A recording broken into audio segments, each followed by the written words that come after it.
JM and the AM, good morning, and thanks for joining us, everybody. Well, it's rare that we have a commissioner of a major sports league with us on the air. It is rare, but we've secured a commissioner this morning.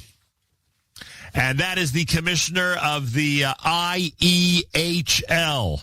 The IEHL is the Israel Elite Hockey League.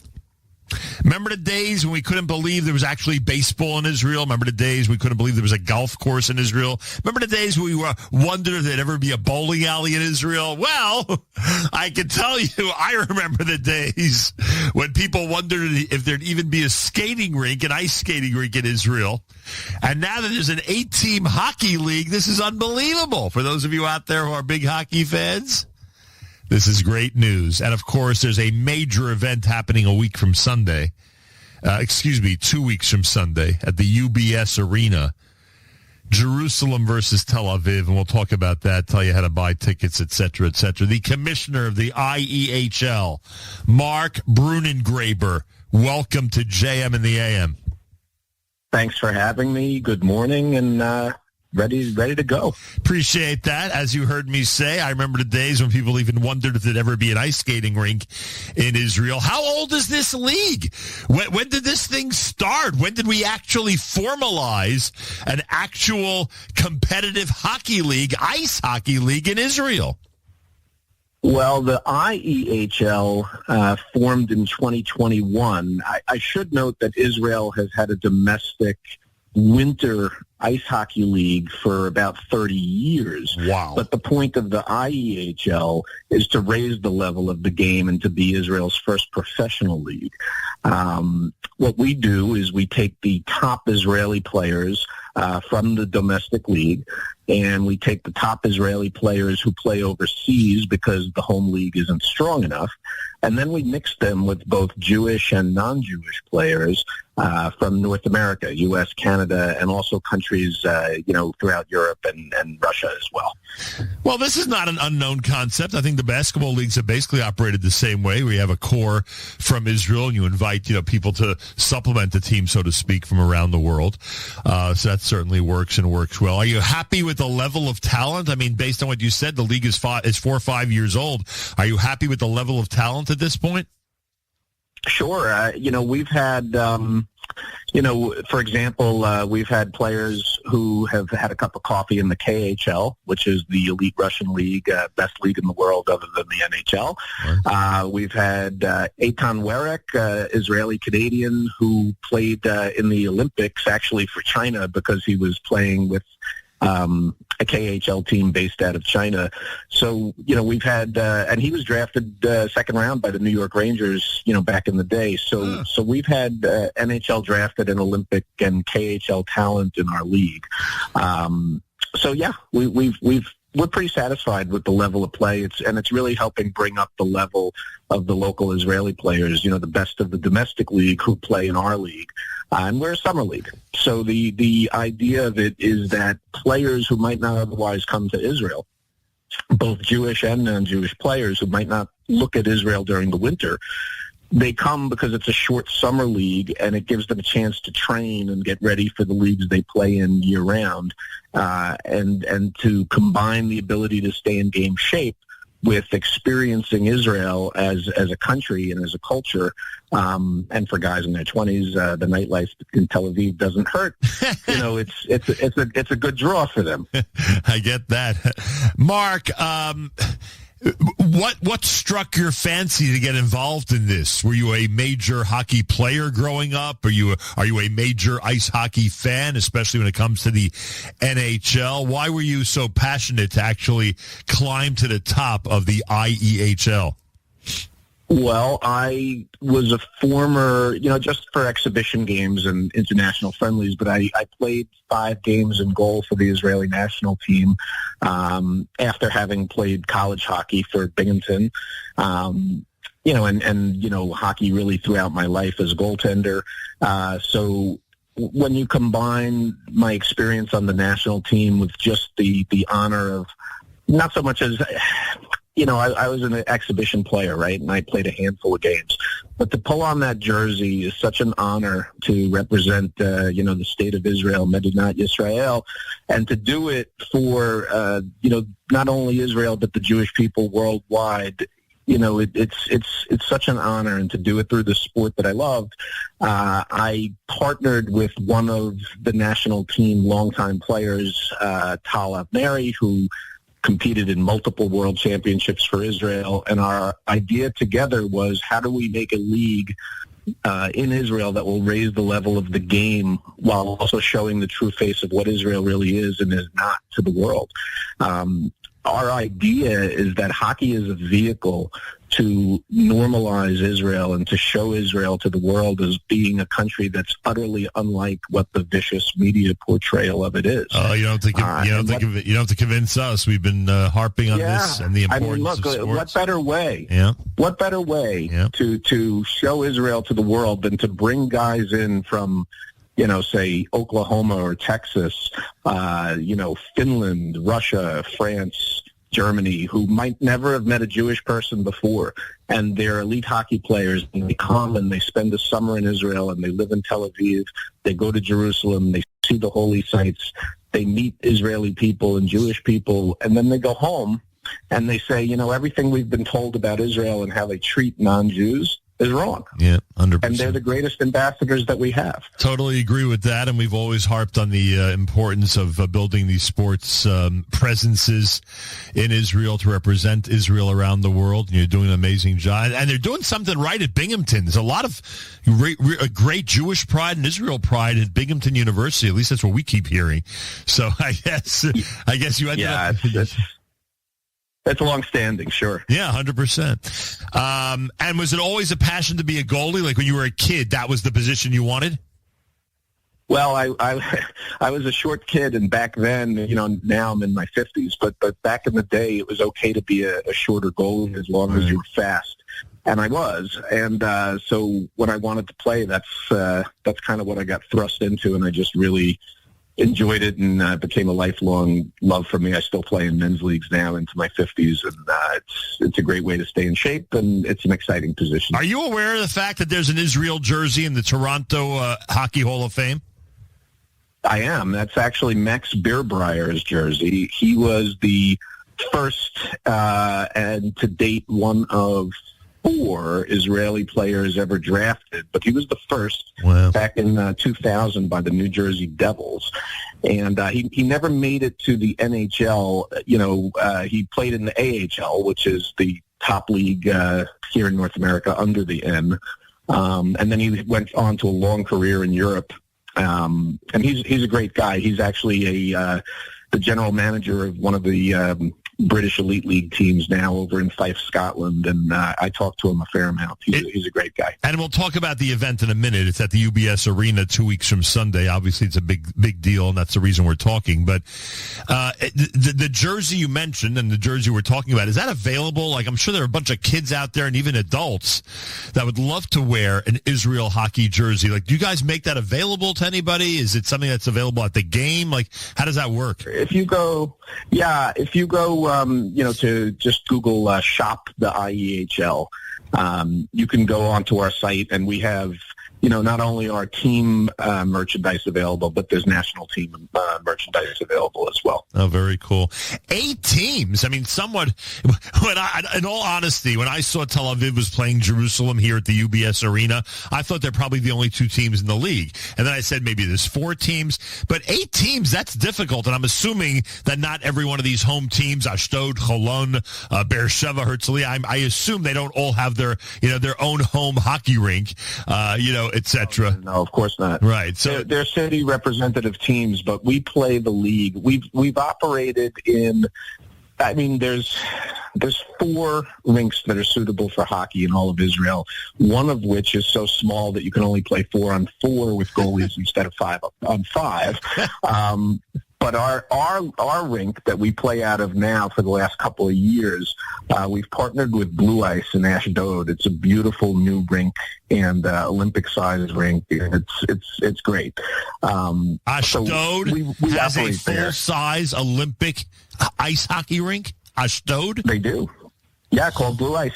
It's fantastic. What's the name of the Ashdod team? The Dolphins, the Ashdod Dolphins. We've got, the Jerusalem Capitals, HC, or Hockey Club Tel Aviv, the Ashdod Dolphins, Holon Vipers, Herzliya Pioneers, Kfar Saba Wolves, the Haifa Mariners, and the Beersheba Ibex. I love it. I absolutely love it. Incredible. And the reason I pointed out Ashdod, folks, is they're tied with Tel Aviv for the top team in the league right now. And now we know why. They have the best rink in the entire country.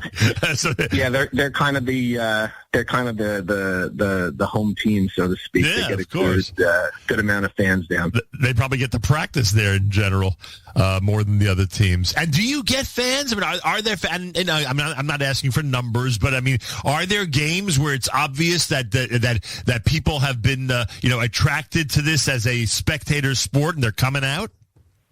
Oh, sure. I mean, look, the seating capacity is nothing, like professional rinks here in the States. But yeah, we get crowds, and you can see if you go onto YouTube and just look for Israel Elite Hockey League, we have a YouTube channel, and games in Israel during the season are streamed, and they're also maintained on our channel, so you can go back and watch past games and what have you. So yeah, for sure. So you can watch live games on YouTube?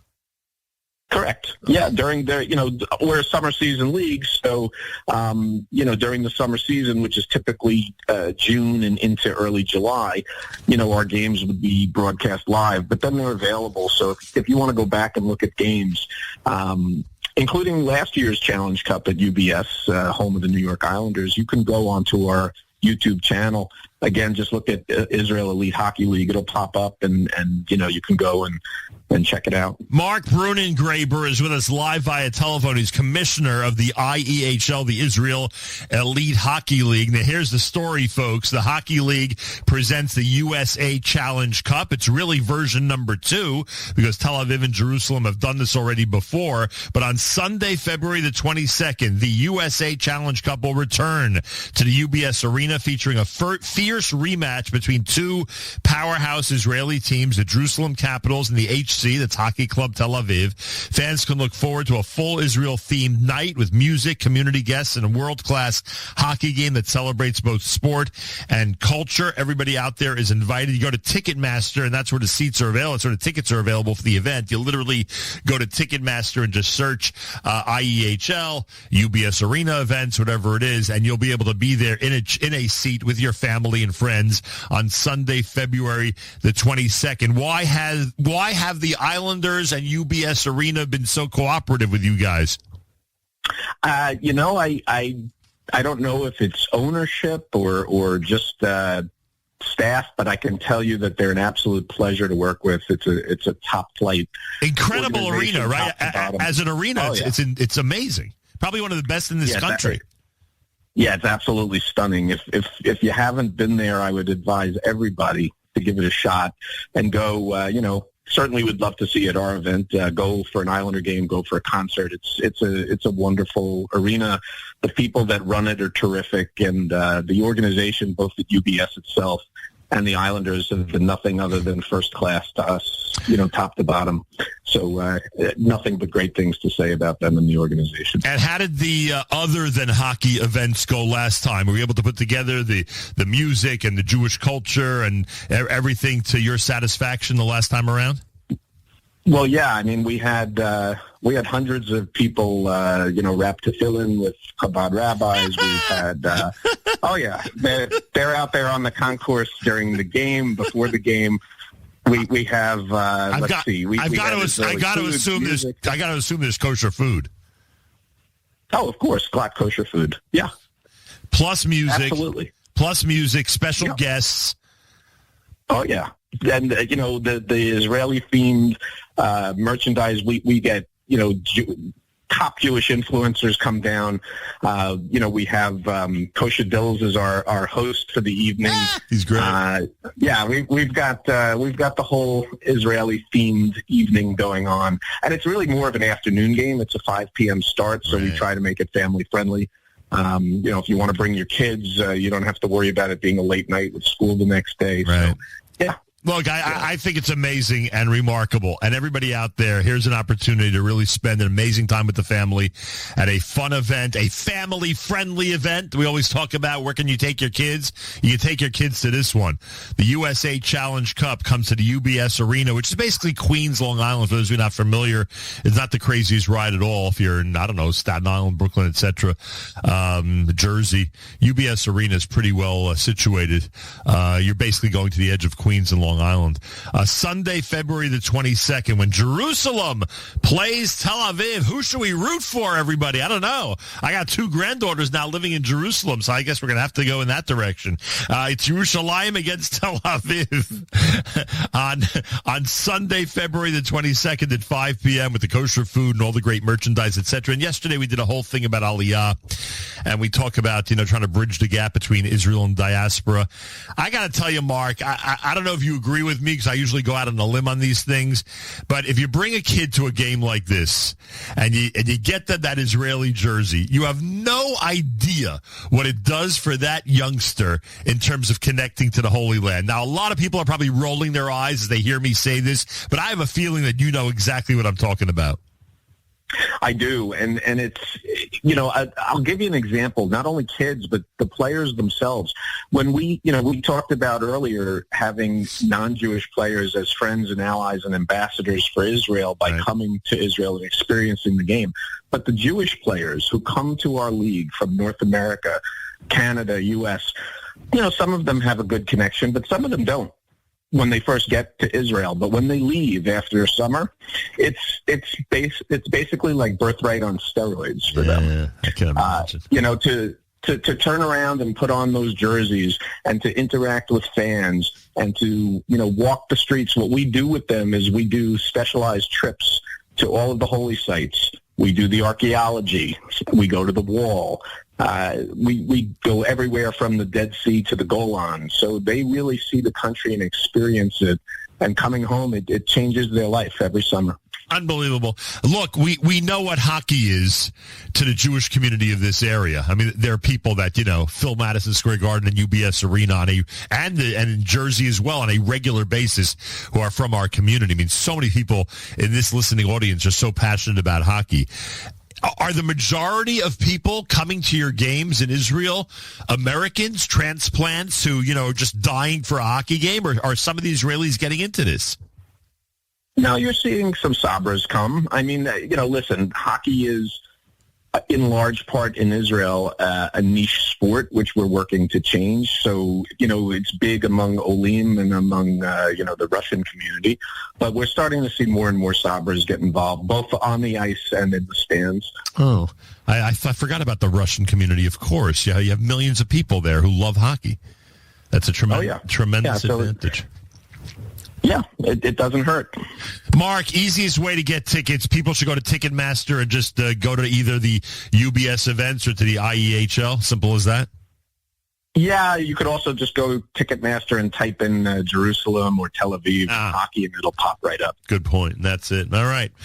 I hope the place is sold out. I think you guys deserve it. You're doing an amazing job. The Challenge Cup comes to UBS Arena on Sunday, February 22nd. Go to Ticketmaster, everybody.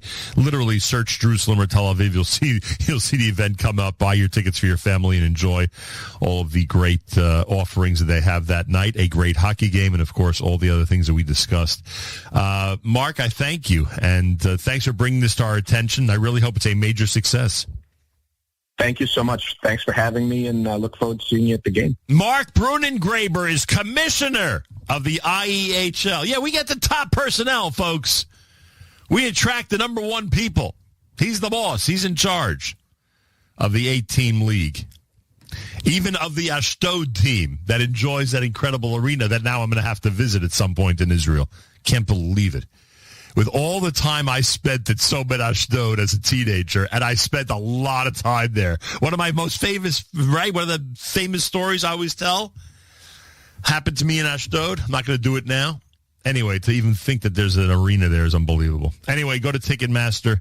Get ready for Sunday, February 22nd, USA Challenge Cup, Tel Aviv against the Jerusalem Capitals. More coming up. You're listening to JM in the AM.